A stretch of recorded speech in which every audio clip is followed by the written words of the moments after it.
अभिवादन स्वीकार करिए मेरा यानी देव का। और हम सुन रहे हैं सीरीज आज़ादी के बाद भारत, जिसमें अभी तक हमने लाल बहादुर शास्त्री के बारे में बातें कर ली हैं।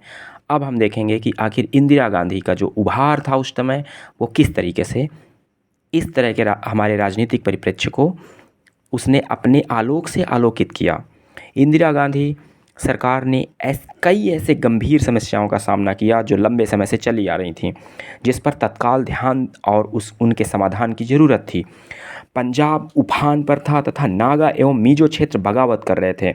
उन्होंने इन समस्याओं को प्रभावशाली तरीके से निपटाने के लिए पंजाबी सूबा की मांग स्वीकार कर ली और नागा एवं मिजो बागियों के साथ दृढ़ता के साथ निपटते हुए समझौता करने तथा नागा विद्रोहियों की स्वायत्तता को स्वीकार करने की इच्छा दिखाई। हालांकि आर्थिक स्थिति काफ़ी जटिल थी, अर्थव्यवस्था में काफ़ी मंदी थी और वह तेज़ी से गिरावट की तरफ बढ़ती जा रही थी। औद्योगिक उत्पादन और निर्यात दोनों ही कम हो रहे थे। 1966 के में दूसरे वर्ष लगातार बारिश नहीं हुई और 1965 के मुकाबले में भी कहीं अधिक गंभीर सूखा पड़ा। इसके परिणाम स्वरूप मुद्रास्फीति उछाल ले रही थी और गंभीर खाद्य संकट पैदा हो रहा था।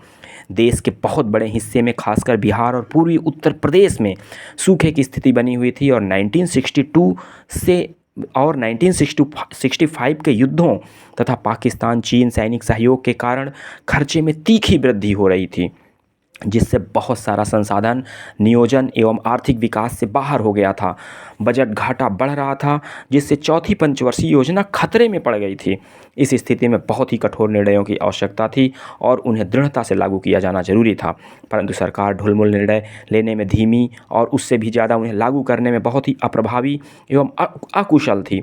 खासतौर पर यह अपना विशाल फैला हुआ प्रशासनिक खर्च कम नहीं कर पा रही थी, जिसकी ऐसी वित्तीय स्थिति में सख्त ज़रूरत थी। हालांकि सरकार सूखा और अकाल से निपटने में प्रशंसनीय तरीके से सफल रही। खाद्यान्नों की वसूली और वितरण तथा अकाल से होने वाली मौतों को रोकने का काम युद्ध स्तर पर किया गया। उपनिवेशीय काल में इससे भी कम तीव्रता के अकाल एवं सूखों में लाखों लोगों की मृत्यु की तुलना में इस बार काफ़ी कम मृत्यु हुई। यह भारतीय जनवाद के लिए बहुत बड़ी उपलब्धि थी। आर्थिक स्थिति में गिरावट से निपटने तथा खाद्यान्नों के आयात को बढ़ावा देने के लिए सरकार द्वारा उठाया गया एक निर्णायक कदम उल्टा साबित हुआ और श्रीमती इंदिरा गांधी द्वारा लिए गए कुछ आरंभिक निर्णयों में कुछ विवादास्पद साबित हुए। जैसा कि पहले बताया जा चुका है, भारत का निर्यात बढ़ नहीं रहा था तथा उस समय होने वाले निर्यातों पर भी केंद्रीय खजाने से भारी सब्सिडी दी जाती थी।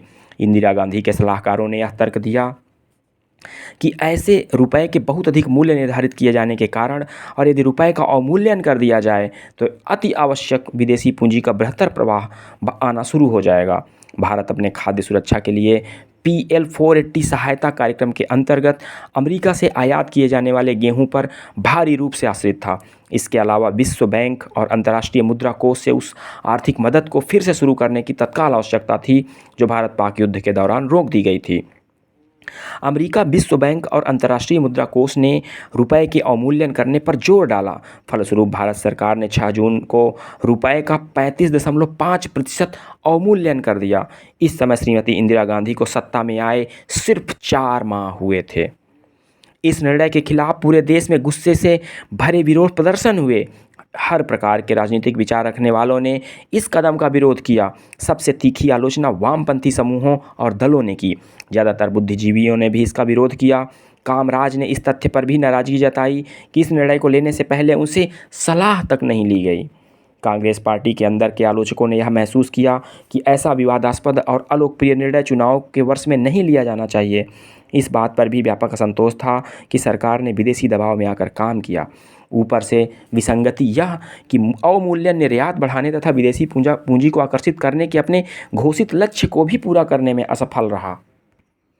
इसने खाद्य पदार्थ और विदेशी सहायता को भी महत्वपूर्ण रूप से नहीं बढ़ाया। कई वर्षों बाद 1980 में श्रीमती गांधी ने यह स्वीकार किया कि अवमूल्यन करना एक गलत चीज़ थी और उसने हमें बहुत क्षति पहुंचाई। सत्ता में आने के कुछ महीनों बाद श्रीमती गांधी ने विदेशी मामलों के क्षेत्र में महत्वपूर्ण कदम उठाए। चूँकि अमेरिका गेहूं, वित्तीय सहायता और पूंजी निवेश की तत्काल सख्त ज़रूरत थी, इसलिए उन्होंने सबसे पहले संयुक्त राज्य अमेरिका के साथ दोस्ती बढ़ाने की बहुत कोशिशें की। खास तौर पर मार्च 1966 में उनके वाशिंगटन दौरे में ऐसे प्रयत्न किए गए कि राष्ट्रपति जॉनसन ने वादा किया कि वे भारत को PL 480 के तहत 35 लाख टन अनाज भेजेंगे और साथ ही $900 मिलियन की सहायता भी देंगे। परंतु भारत को वास्तव में अमेरिकी राष्ट्रपति ने भेजी जाने वाली अनाज की मात्रा और समय को टन दर टन के आधार पर अपने नियंत्रण में बनाए रखा और इस प्रकार निश्चित करना चाहा कि भारत अपनी कृषि नीति बदले। साथ ही वियतनाम पर अपनी स्थिति भी इंदिरा गांधी ने अमेरिका के इस जहाज से मुंह तक की नीति को अपमानित महसूस किया और इस प्रकार के खुलेआम दबाव तथा घटिया व्यवहार के सामने झुकने से इनकार कर दिया। उन्होंने यह भी निश्चय कर लिया कि इस नाजुक स्थिति से जितना जल्दी संभव हो निकलना चाहिए। दरअसल भारत ने इसके बाद फिर अमेरिका से इतनी कठिन शर्तों पर निकट आने की कभी कोई कोशिश नहीं की। इंदिरा गांधी की अमेरिका के साथ हुई निराशा की अभिव्यक्ति विदेश नीति के स्तर पर हुई। उन्होंने अपने को उस देश से दूर रखना शुरू कर दिया। मार्च अप्रैल 1966 में अपनी वाशिंगटन यात्रा के दौरान वे वियतनाम मुद्दे पर चुप रहीं, परंतु अब जुलाई 1966 में उन्होंने उत्तर वियतनाम और उसकी राजधानी हनोई पर अमेरिका की बमबारी की भर्त्सना करते हुए वक्तव्य दिया। जुलाई के उत्तरार्ध में उन्होंने मॉस्को में सोवियत संघ के साथ एक संयुक्त वक्तव्य पर हस्ताक्षर किए, जिसमें तत्काल और बिना किसी शर्त अमेरिकी बमबारी को समाप्त करने की मांग की गई और वियतनाम में अमेरिकी कार्रवाई को साम्राज्यवादी आक्रमण की संज्ञा दी गई। वाशिंगटन में श्रीमती गांधी अमेरिका द्वारा एक इंडो अमेरिकन एजुकेशन फंड की स्थापना के लिए सहमत हो गई थीं, जिसे PL 480 के तहत जमा रुपए कोष से $300 मिलियन तक की राशि का इस्तेमाल करते हुए चलाया जा सकता था। उन्होंने अब इस प्रस्ताव का परित्याग कर दिया, जितना आंशिक रूप से एक कारण यह भी न था कि भारतीय बुद्धिजीवियों के एक बड़े तबके, खासकर कांग्रेस के अंदर और बाहर के वामपंथियों ने इसकी बहुत कटु आलोचना की, क्योंकि इसे अमेरिका द्वारा भारत की उच्च शिक्षा और शोध कार्यों में घुसपैठ एवं नियंत्रण करने की कोशिश के रूप में देखा जा रहा था। श्रीमती गांधी ने मिस्र के नासिर और यूगोस्लाविया के टीटो के साथ निकट संबंध विकसित किए और गुटनिरपेक्ष देशों द्वारा आपस में राजनीतिक और आर्थिक सहयोग बढ़ाने की आवश्यकता पर जोर दिया शुरू किया, ताकि अमेरिका और पश्चिमी देशों से खड़े हो रहे नव उपनिवेशवाद के खतरे का मुकाबला किया जा सके। सोवियत संघ द्वारा पाकिस्तान के साथ दोस्ती बढ़ाने और भारत एवं पाकिस्तान दोनों से समान दूरी बनाए रखने के सोवियत रवैये से चिंतित होकर श्रीमती गांधी ने सोवियत नेताओं को भारत की तरफ से एक अविराम मैत्री के लिए आश्वस्त किया। उन्होंने चीन के साथ भी बातचीत शुरू करने की इच्छा जताई, परंतु इस समय तक चीन भारत संबंधों में आई कटुता पिघल नहीं पाई थी। आमतौर पर वाशिंगटन असफलता के बाद उन्होंने विदेशी मामलों में एक कठोर स्वतंत्रता की नीति का पालन किया। 1966 को लगातार चले आने वाले व्यापक उथल पुथल वर्षों में ही गिना जा सकता है। इस समय व्यापक आर्थिक असंतोष, बढ़ती कीमतों से सुलगे हुए राजनीतिक आंदोलन, खाद्य पदार्थों का अभाव, बढ़ती बेरोजगारी और एक सामान्य आर्थिक पतन की परिस्थितियां बन रही थीं।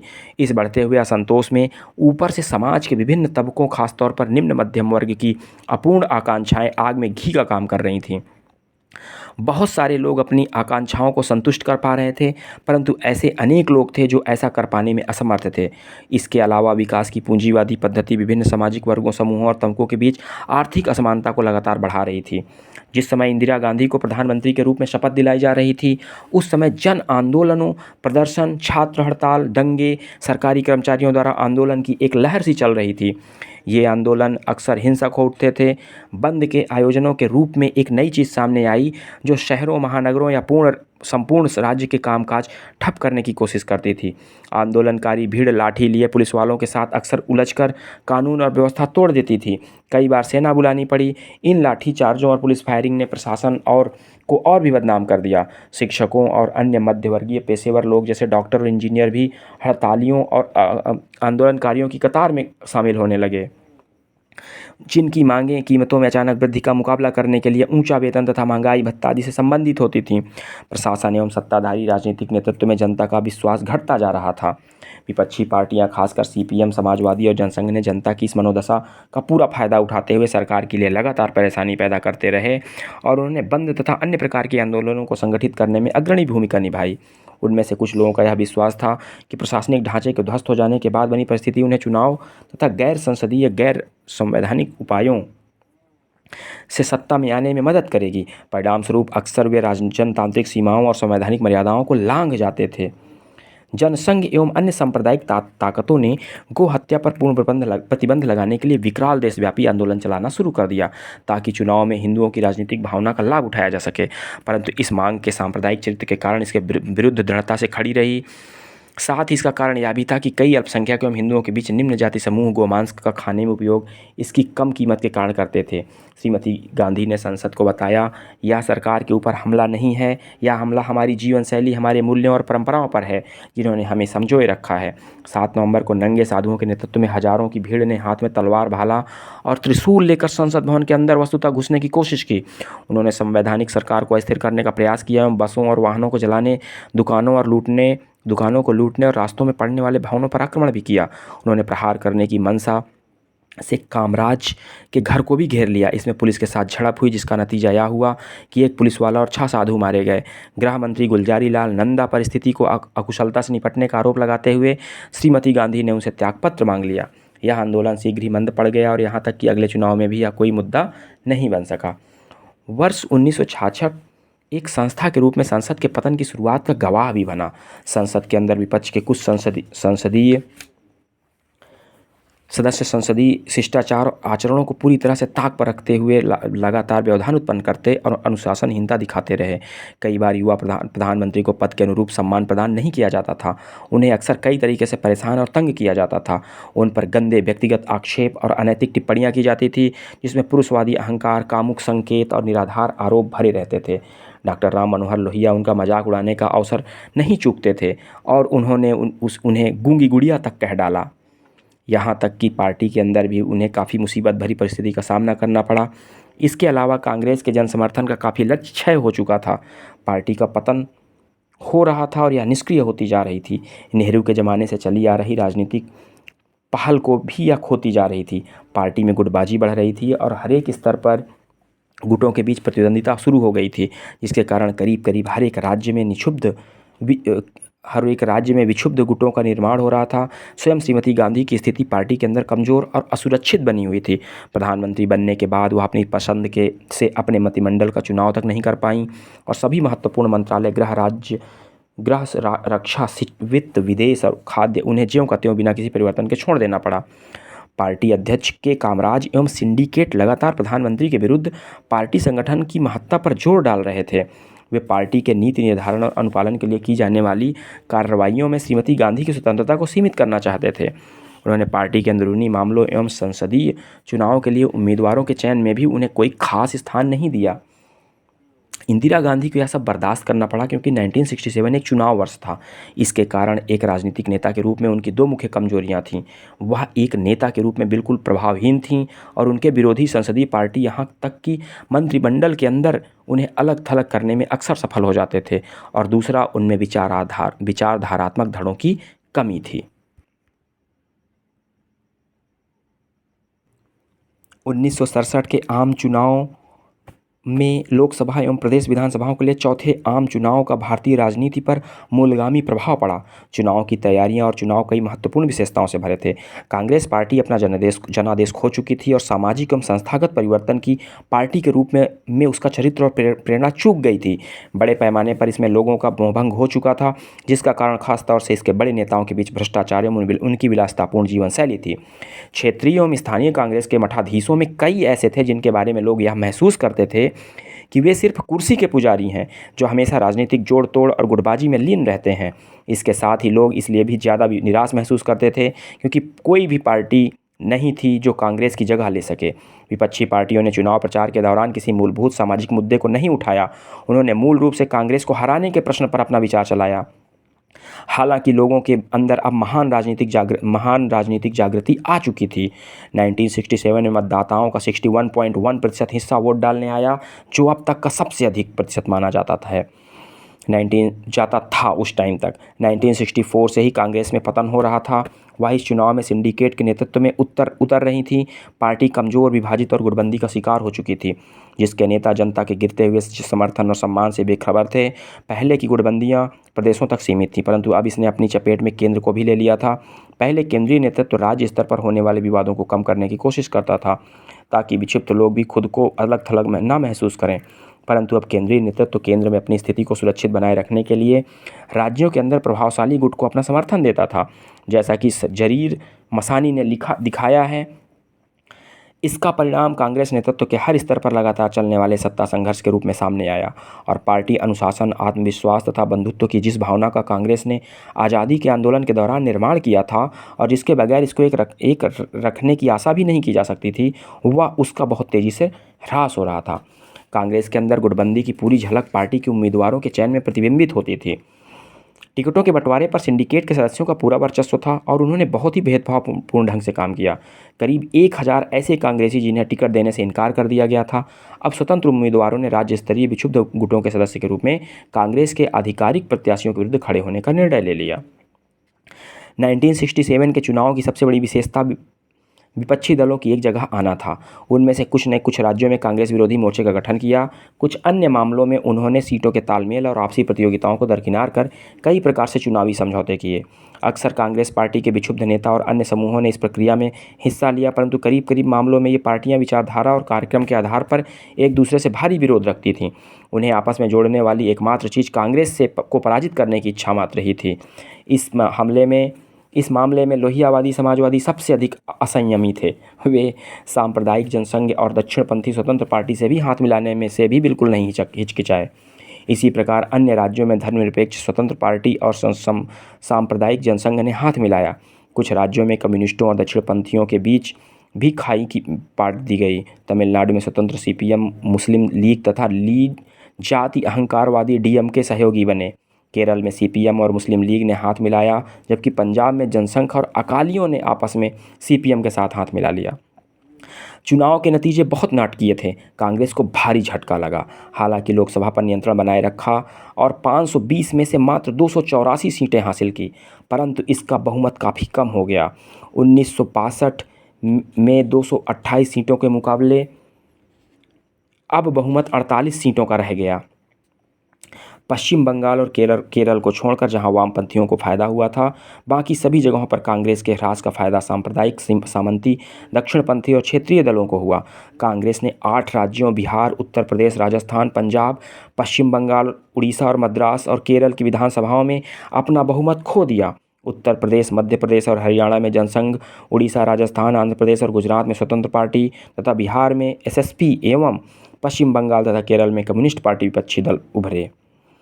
1967 के चुनाव ने कुछ दीर्घकालीन रुझानों को प्रकट किया। उसके दीर्घकालिक परिणाम भी हुए। कांग्रेस के साथ आमतौर पर लोगों का मोहभंग होने लगा, जिनके कारणों की चर्चा पहले खंड में की जा चुकी है। कांग्रेस खेमे से उत्तरी राज्यों के समृद्ध एक मध्यवर्ती किसानों के निकल जाने की भी कांग्रेस की पराजय ने महत्वपूर्ण भूमिका निभाई।